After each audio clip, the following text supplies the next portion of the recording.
Hey guys, it's Rufus. First things first, rushing properly is never a gamble, and that might sound surprising to you, but I'll explain how in a moment.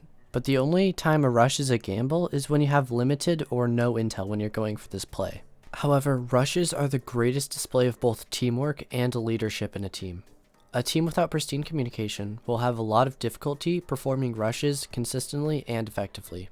When you have a good leader who can find the right time to rush and make the call, in combination with a strong team that can adapt in sync with each other, you will find that the majority of rushes work out for you.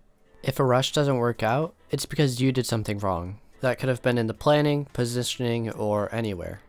Also, I want to mention that I play competitive, and in my experience, when you develop strong communication, rushes can be very effective. However, if you don't have as much experience with this game, your communication skills probably aren't going to be as strong.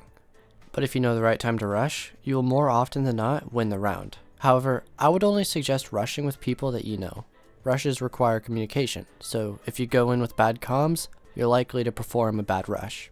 And also, if you're just playing ranked with a stack, then everybody needs to step up as a leader when necessary. Not everybody will step up, so if you make calls and lead your team, you will become a much better player. So how can you know when the best time to rush is? Well, it's important to realize that there are many different times that you can rush. The beginning of the round, the middle of the round, and at the end of the round. I'll go in chronological order. When rushing at the beginning of the round, you will need a lot more intel than you would in the mid or late round. The reason for this is that you haven't established anything during the round, and you'll have nothing to go off of at the start.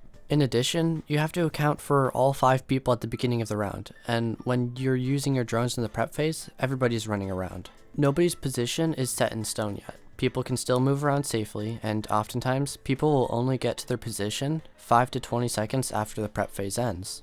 Because of this, we will need to have somebody stay on their drone until the other 4 attackers get into the building. Here's an example. Let's say you're attacking on cafe, and the defenders choose the kitchen site. During the prep phase, you notice that bakery is being undefended. The defenders are setting up for a roam on the 2nd and 3rd floor. Using this drone hole, we can bring a drone into sight and we notice that there's only 1 or 2 people on site at a time. So with several people fairly away from site and limited people on site, we can use bakery as our entrance and go for a rush.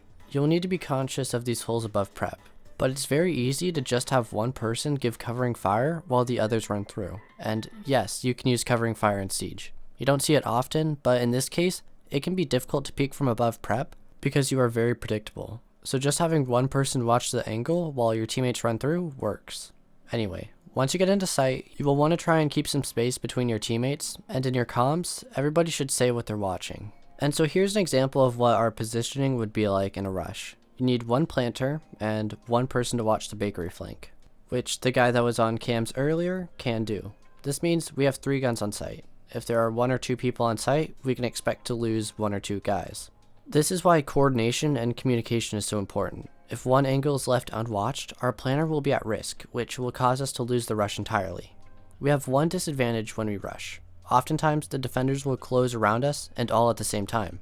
This is just part of the chaos that makes communicating even more difficult.